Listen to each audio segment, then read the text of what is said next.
ശരിക്കും ഈ വാർത്ത ഇന്ന് കണ്ടപ്പോൾ വലിയ അമ്പരപ്പാണ് ഉണ്ടായത്. പാർലമെൻറ്റിൽ ശക്തമായ പോരാട്ടമാണ്. BJPയും ഇന്ത്യ അലയൻസ് ഫോറവും രണ്ട് പക്ഷത്തായി. ബഡ്ജറ്റിൻ്റെ കാര്യത്തിൽ കോൺഗ്രസിൻ്റെ നേതൃത്വത്തിലുള്ള UPA സർക്കാരിൻ്റെ 10 വർഷക്കാലത്തെ ഇടിച്ച് താഴ്ത്തുന്ന ഒരു വൈറ്റ് പേപ്പർ ഇന്നലെയാണ് പ്രസിദ്ധീകരിച്ചത്. ഇന്ന് പാർലമെൻറ്റ് ചർച്ച ചെയ്യാം. അതുപോലെ ബജറ്റിലെ തൊഴിലാളി വിരുദ്ധ ജനവിരുദ്ധ നിർദ്ദേശങ്ങളെ സംബന്ധിച്ച് വലിയ വാഗ്വാദങ്ങളാണ് പാർലമെൻറ്റിൽ നടന്നത്.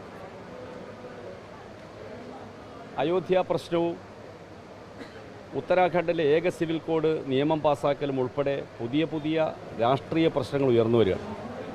ഉത്തരാഖണ്ഡിൽ ഒരു മുസ്ലിം മോസ്കും മദ്രസയും ബലം പ്രയോഗിച്ച് പൊളിച്ചു മാറ്റിയ സംഭവം വലിയ ഒരു പ്രശ്നമായി മാറിയിട്ടുണ്ട്. അവിടെ പോലീസ് വെടിവെപ്പുണ്ടായി, 4 പേരോ മറ്റോ മരിച്ചു. ഇന്നും സംഘർഷം തുടരുകയാണ്. ഇത്തരമൊരു സാഹചര്യത്തിൽ BJPയോട് അടുത്ത് നിൽക്കുന്ന അവരുടെ ഘടകകക്ഷികളെപ്പോലെ പ്രവർത്തിക്കുന്ന പാർട്ടികളോടൊപ്പം പ്രധാനമന്ത്രിയുടെ കൂടെ പാർലമെൻറ്റിൻ്റെ ലഞ്ച് ഹൗസിൽ പോയി ഭക്ഷണം കഴിക്കുക എന്ന് പറയുന്നത് അത്ര സൗഹൃദം സ്ഥാപിക്കാനുള്ള ബന്ധം എന്താണ് പ്രേമേന്ദ്രൻ എന്നാണ് മനസ്സിലാവാത്തത്. അതൊക്കെ ഒരു സൗഹാർദ്ദം എന്ന നിലയിൽ അത്ര അടുത്ത് നിൽക്കുന്ന ആളുകൾ ചെയ്യേണ്ടതാണ്. പ്രധാനമന്ത്രി ബോധപൂർവം ചെയ്തതാണ് ഈ പരിപാടി. BJP MPമാരായ ചിലരും തിരഞ്ഞെടുക്കപ്പെട്ടവരും BJDയിൽ നിന്നുള്ള BJPയുടെ ഒരു സഖ്യകക്ഷിയാണ്. ഒറീസയിലെ BJD, BSP, TDP ഇപ്പോൾ ആന്ധ്രാപ്രദേശിൽ BJP മുന്നണിയിൽ ചേർക്കാൻ പോകുന്ന പാർട്ടിയാണ്. ചന്ദ്രബാബു നായിഡു ഡൽഹിയിലെത്തി പ്രധാനമന്ത്രിയും BJP പ്രസിഡന്റൊക്കെ കണ്ടുപോയിട്ടുണ്ട്. അവരെ ക്ഷണിച്ച കൂട്ടത്തിൽ ക്ഷണിക്കപ്പെട്ട BJP ഇതരൻ എന്ന് പറയാവുന്ന ഒരേ ഒരാൾ പ്രേമേന്ദ്രൻ. എന്താണ് അദ്ദേഹത്തിൻ്റെ യോഗ്യത അങ്ങനെ തിരഞ്ഞെടുക്കാൻ? ഇത് വലിയ സംഭ്രമജനകമായ ഒരു സംഭവമാണ്.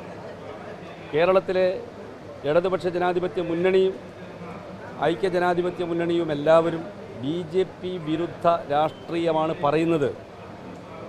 ഇന്ത്യൻ നാഷണൽ കോൺഗ്രസിനെ തകർക്കണമെന്ന നിലയിലാണ് BJP മുന്നോട്ട് പോകുന്നത്, കേന്ദ്ര സർക്കാർ മുന്നോട്ട് പോകുന്നത്.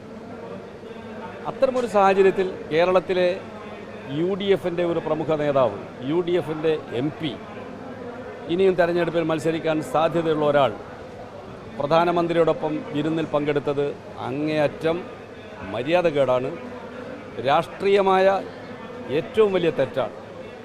ഇതിന് അദ്ദേഹം വിശദീകരണം നൽകുമെന്ന് ഞാൻ പ്രതീക്ഷിക്കുന്നു.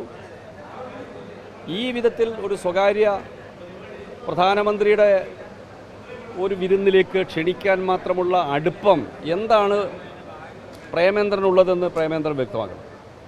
കേരളത്തിൽ ഞങ്ങൾ അക്കൗണ്ട് തുറക്കുമെന്ന് BJP ഇടയ്ക്കിടെ പറയുന്നത് ഇദ്ദേഹത്തെ കണ്ടുകൊണ്ടാണോ? വ്യക്തമാക്കേണ്ടതുണ്ട്. ഈ സംഭവത്തോട് കോൺഗ്രസിൻ്റെ പ്രതികരണം എന്താണെന്ന് കോൺഗ്രസ് പറയണം. ഇതിനൊക്കെ കൂട്ടുനിൽക്കുകയാണോ കോൺഗ്രസ് ചെയ്യുന്നത്? ഉത്തരാഖണ്ഡിലെ മതന്യൂനപക്ഷങ്ങൾ വേട്ടയാടപ്പെടുന്ന ഒരു സാഹചര്യത്തിൽ, മതനിരപേക്ഷത ഉയർത്തിപ്പിടിക്കേണ്ട ഒരു സന്ദർഭത്തിൽ, രാജ്യമാകെ അയോധ്യ പ്രാൺ പ്രതിഷ്ഠയുടെ നേട്ടം പറഞ്ഞുകൊണ്ട് വർഗീയവൽക്കരണം BJP ശക്തിപ്പെടുത്തുന്ന ഒരു സാഹചര്യത്തിൽ പ്രേമേന്ദ്രൻ ഈ ചെയ്തത് വഞ്ചനാത്മകമായ നിലപാടാണ്, കടുത്ത പ്രതിഷേധാത്മകമായ നിലപാടാണ്.